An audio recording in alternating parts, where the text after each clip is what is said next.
Hi, this is the story of Charlie Woodward Fisher and Phil Harris rowing across the Atlantic from the Canary Islands to Antigua from November 2005 under the name of Row for Life. I was given details of the race early in 2003 and due for a midlife crisis, instead of buying a Porsche, more seriously, seemingly surrounded by cancer sufferers, I thought this seemed like a good idea. Well, at least I could row. So I went to the start of the 2003 race and earmarked the boat. I subsequently decided that my rowing partner, with his lack of knowledge of rowing, was perhaps not the right person. Enter Phil Harris early in 2004. This race was the fourth edition of an event originally conceived by Che Blythe and first run in 1997 from the Canary Islands, originally from Tenerife to Barbados, and now from Gomera to English Harbour, Antigua. This is a well-established trade route with mostly following winds and currents over a distance of some 2,700 nautical miles. It's an unaided and self-sufficient race, with any outside assistance leading to penalties, including disqualification. Nothing is ever simple, and any thoughts of just jumping into an Atlantic rowboat and setting off into the blue yonder were soon dashed when the race rules were issued requiring all competitors to pass the Yachtmaster Theory, VHF, Sea Survival and First Aid courses. We spent the best part of 2 years getting the boat ready. There'd been a few rule changes and we needed to understand all the equipment, which included me going to Zurich to take the watermaker apart and countless courses on navigation, medical and sea survival. We also installed an autopilot, which for the most part fantastic, as it did what it said on the box. With our particular team, Row for Life, we set out with the goal of crossing the Atlantic and raising £1 million for Tommy's and the Royal Marsden Hospital. This was probably one of the hardest bits, with lots of responses of, we've spent our budget and we support charity X, but good luck. We spent 2 years physically training for the race, spending up to 2 hours 20 on Concept 2 rowing machines, as well as weight sessions and training in the boat at sea in the south of France. The August bank holiday was spent at sea and we both threw up, which was a promising start and resulted in pot noodles being dismissed from the food list. For myself, I continued full-time in my job working as a freelance photographer for the Daily Mirror, and all the costs were borne privately so that all monies raised went directly to the charities. I hope this short film will give you an insight into life on board our 23-foot rowing boat and convey a sense of some of the conditions we encountered during our 62 days at sea. The start was delayed by Tropical Storm Delta. Perhaps we should have realised that this was an omen. We clocked 90 km/h winds at La Gomera, and on Tenerife 7 people were killed. The race is 2,900 miles or around 4,700 kilometres as the crow flies. Our plan was to head south and pick up trade winds and some current, although technically further this had been the favoured route by the New Zealanders. Charlie, what are you doing?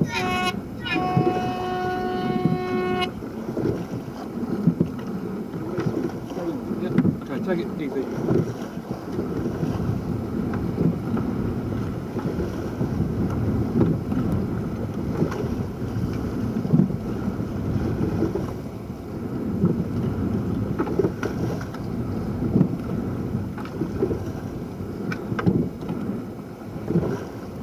My swimming was to clean the bottom. We had chosen not to use anti-foul as the Kiwis had told us this added weight to the boat.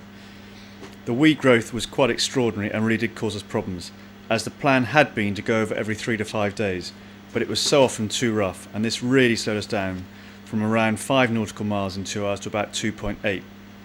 We had no protection from the sun other than our clothing and sunblock. Any form of awning was banned by the rules.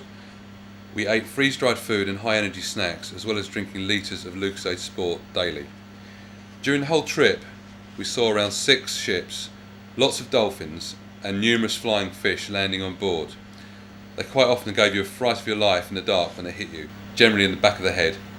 Charlie was sick on the first night, and we both became very fussy towards our food, which by the end had resulted in myself losing over 3.5 stone, and Charlie 2.5 stone. We also wore anti-seasick watches for the first few days, which really helped us. When the pictures of me semi-naked appeared on the web, I forgot I had a paparazzi on the boat. It caused some very interesting offers, sadly mostly from gay groups. We always expected the trip to take around 55 to 60 days to complete, so I had to keep my eye in photographically. Our first visit by dolphins occurred in the early hours of the first night, and I remember Charlie calling me, thinking we were being boarded by scuba divers as the sound they made was the same as the breathing of an aqualung.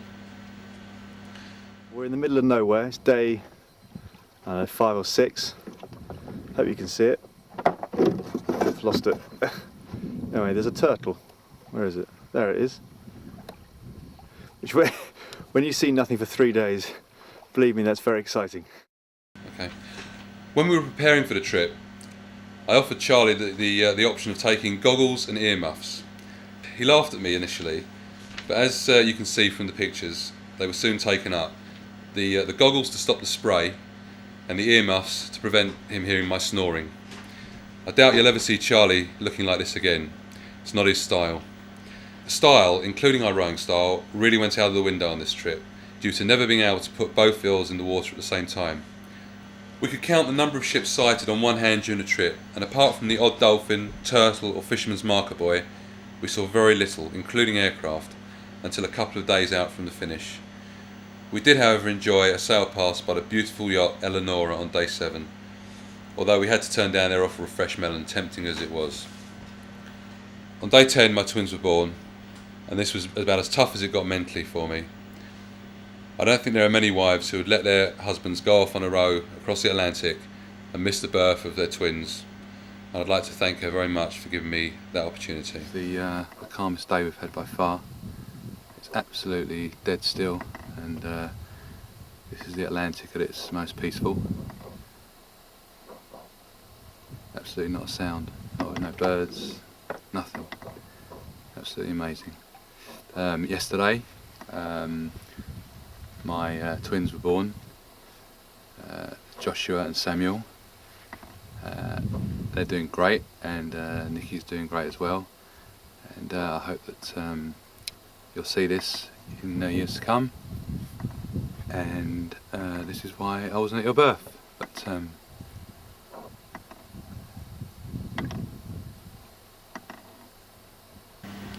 This was the kind of weather that we had every good reason to expect. But I do remember thinking, is this the calm before the storm? It was, and as you'll see, both Phil and I did a piece to camera saying, is this the calm before the storm? The conditions that we encountered in this race were the worst in recorded history, and the worst in the four times this race has been run. Out of 26 boats, 20 capsized and 6 were lost, although no lives were lost. It's exactly 1 o'clock, Saturday, December the 10th. Excuse my appearance, it's been quite a few days. I've never known anything so tiring in my life. Sleep 2 hours, row for 2 hours. But today has to be worth all that. It's just unbelievable. There's not a noise. Well, the only noise is probably Phil snoring. It's just unbelievable. I don't know what the temperature is. This is a real heat now. But we've had some big seas. I'm sure bigger seas to come. But to have this for 24 hours is just means you sleep better, because the boat doesn't rock so much when you're actually lying down, and you can actually row better because the sea's more constant. But when you've got one wave over there and nothing behind you, it's very... Nothing can prepare you for your first storm at sea, tucked up in a tiny cabin we nicknamed the Hull. The sense of foreboding that goes with the battering you take as the boat falls off of one wave and crashes into the next, or being picked up and up and up by a large breaking wave, or not knowing if you're going to surf down it or be rolled over and swamped, is very hard to convey. Welcome to Hurricane Epsilon. In the pre-race notes, the organisers say that in the last 30 years, just one hurricane crossed the route from La Gomera to Antigua. Assuming the diameter of a hurricane is 300 miles, the statistical chance is 1 in 300. Well, we had that bad luck. In the process, we lost our sea anchor, which is basically like a parachute you put in the water to hold you head to wind and stop you going backwards. With that lost, we also lost our main heavy-duty line, which was also to be used with our drogues to keep us stern to the wind when the weather became too strong the other way. And we believe this was due to a shackle which worked loose, as the eye which attached it to the boat was undamaged. This was not a good night. For the first time I saw the whole project going out of the window, as the loss of the line and sea anchor left us very exposed to the elements.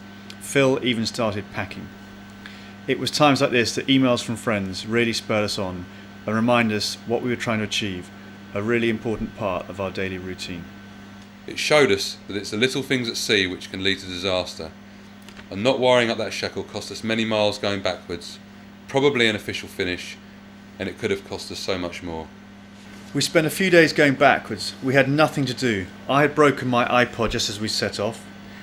We did listen to a long wave radio and a book on Phil's iPod, but it was just really boring. Seeing something was very exciting. It was extraordinary. We did listen to the radio. We just found that information from the outside world, apart from what was relevant to us and our race, just didn't interest us. And I know lots of other people had music on their boats and so on, but we kind of felt we needed to be alert and listen for waves and so on. What have you found today? Well, it's the first thing I've seen for about a week, so... This is how bored we've become. We found a green buoy floating in the middle of the Atlantic. It's very interesting to us. We've lost our parachute anchors. This is someone else's, you see.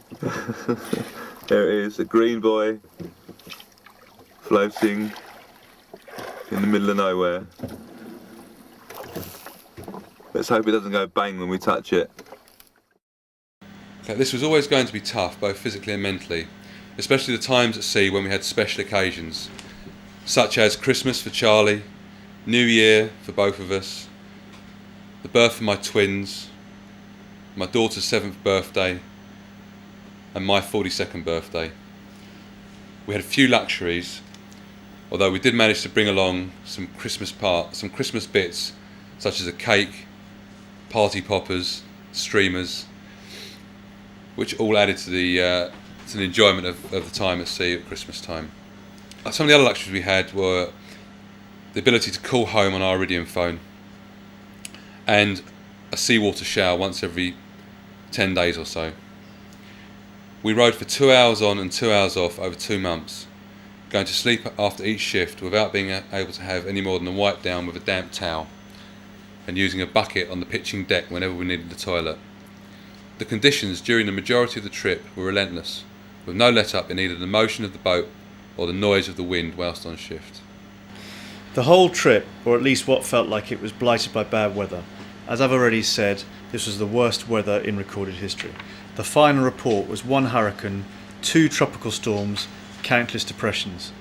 When the very late trade winds did come, they came with such force that we really struggled to row. Afterwards we heard that this would normally be weather you get in late February. That line there is got 2 drogues on the back, and that holds us ish. Lost about 10 miles a day, and here's Phil contemplating life and contemplating dinner tonight, which is going to be... Well, for you, Charlie. Oh, for you tonight... Charlie, apricot chicken. Apricot chicken, very nice. Me, Thai chicken curry. Thai chicken curry. Now, this is a very complicated thing. It involves boiling a kettle, sticking some water in, and off you go. It's not too bad. But we've really had a bit of a week, Phil. What do you think?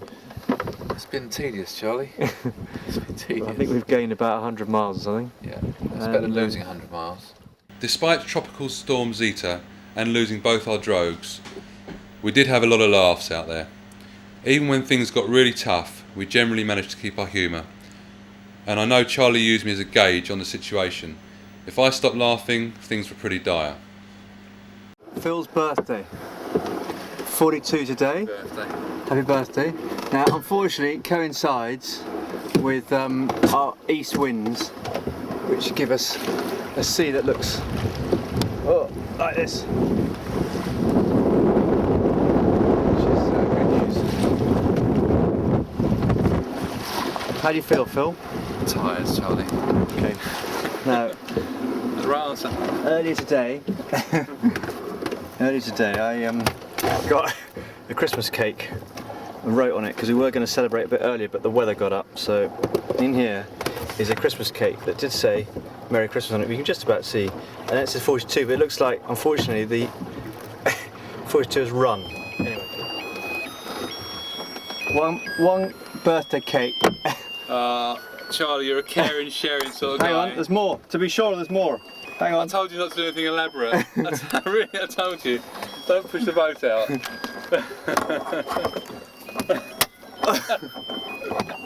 We got a right party. Happy birthday to me.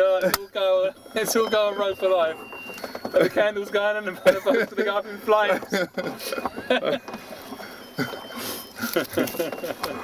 I'd just been on the phone with my family, and my girls sang me happy birthday on the phone, and my wife did, and it was very nice. And this is a great birthday present to win, and to have got to 7th place as well, to overtake another boat today. What more could you wish for after the last few days? Unusually, shark attacks played a part, causing the New Zealand entry Sunlatter to capsize and another entry to be hulled below the waterline, although they did make it to the finish by constantly bailing out the boat. Our main target, Digicel, with 2 Olympic oarsmen ahead of us, turned over. This was really now becoming a war of attrition. We were now rowing constantly in seas that were turning boats over, and to add to the fun, we were followed by a shark for several hours. Initially I had hoped it might be a large tuna. I left it for Phil to actually report on it. We had 6 oars, which we felt was a minimum, of which we broke 2. This particular day a wave just broke on top of me, and the force was so much that the oar broke. I never really got to the bottom of how Phil broke his, but there we are. Charlie's at the oars at the moment, just sort of keeping things ticking along. We had a little bit of news from yesterday, in that the Irish entry, Digicel, have retired from the race after capsizing. Don't know exact circumstances, but they set off their EPIRB at 4 o'clock yesterday afternoon, and they were rescued by a Spanish boat at 10 o'clock last night, and they're on their way to Spain. So back the way they've just come, I bet they'll be bitterly disappointed. This black and white video shows a dramatic rescue Tuesday by a ship about 1,300 miles east of Puerto Rico. 2 women rowers set off an emergency beacon after their wooden rowboat was flipped by a wave in choppy seas. That beacon alerted the Coast Guard, which then launched a C-130 aircraft. They spotted the pair and circled overhead until a ship picked the women up. A commercial 2-masted vessel is out of London, England. The women, 22-year-old Sarah Kessens and 23-year-old Emily Cole, were competing in an international race when they capsized. They spent 16 hours clinging to the hull of their boat in the Atlantic Ocean. Coast Guard says the women are in good condition, and there's no reason to get them off the ship right away. They'll stay on board until it reaches port. As for the rest of the racers, the Coast Guard says the women are the second group it has rescued. 1 boat has finished the race. Most of the teams entered are still out on the open ocean. Brian Thomas, The Associated Press. The boats each had 150 litres of drinking water. This served 2 purposes. Primarily as ballast to make the boat self-right, and secondly, in event of the water maker breaking down, which they did on a frequent basis throughout the fleet, this was your emergency drinking rations, which were sealed. If the seals were broken, you got a time penalty. The other thing was that these boats would self-right if the rear hatches were closed in the living accommodation. However, due to the heat, they were often left open. The boat would be rolled over by a wave, the second crew member would probably be asleep, and the rest, unfortunately, was history for 6 boats. Being washed overboard was always a concern, knowing that under the conditions, unless tied to the boat, there would be little hope of recovery. We had complete faith in the boat to survive, and knew that mostly when a rower has been lost at sea, 9 times out of 10 the boat turns up, so staying with the boat was priority number 1. Charlie was washed over the side by a large breaking wave during a shift change in the pitch black at 2 a.m. one morning. That night when I got washed out, it all happened so quickly. I just heard a huge wave over and above the noise of the other waves, and suddenly I was outside the boat. I thought with the boat coming on top of us. In fact, I was still tied on, and I'm happy to be here still today. We were the lucky ones. The Cornish entry, Spirit of Cornwall, capsized 180 nautical miles from the finish, whilst vying for the lead with teams EDF and C2. We had been hoping during the whole trip that we would get a fair weather, especially for the run-in. We were going to the Caribbean after all, and for a few days and nights it seemed that our wishes had been granted, but the weather gods had other ideas. The shore support team had left the UK, and we really felt finally that the end was in sight for us. The only blot we had been warned about was a tropical trough. Surely we had suffered enough. Had the finish been in Barbados as in previous years, we would now be ashore. However, this tropical trough did hit us. It's day 58.